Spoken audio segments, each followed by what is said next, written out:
Sir ఈ అబ్బాయి నాకు బాగా తెలిసినవాడు సార్. ఏమిటి రికమెండేషన్? ప్రాబ్లం అయిపోతుంది సార్. చెప్పిన పని మాత్రం చెయ్యి. వెళ్ళి ఎఫ్ఐఆర్ రాయవయ్యా, పోయా.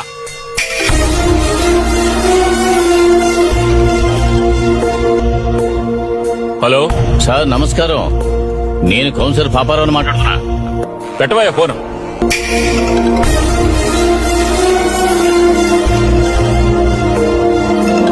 Hello sir. అన్నా ఏంటన్నా? అవును సార్. సార్ డిఎస్పీ అడిగితే ఏం చెప్పాలి సార్? డిఎస్పీ గారు అడుగుతారు, ఆయనకు నువ్వే సమాధానం చెప్పుకో. ఇదిగో ఎవరయ్యా నువ్వు? ఏమనుకుంటున్నావు నీ మనసులో? మినిస్టర్ చుట్టమనే పొగరు చూపిస్తున్నావా? హలో, ఏంటి ఈశ్వరా, నువ్వు ఎవరు ఏంటి అని వివరం చెప్పుండొచ్చు కదా. అయ్యా నా పర్సనాలిటీకి నేను ఎవరో చెప్తే వీళ్ళు నమ్ముతారయ్యా. సరే సరే, ఫోన్ అతనికి ఇవ్వు. చూడు, ముందు తమ్ముడిని రిలీజ్ చేసి రేపు ఆఫీస్కి వచ్చి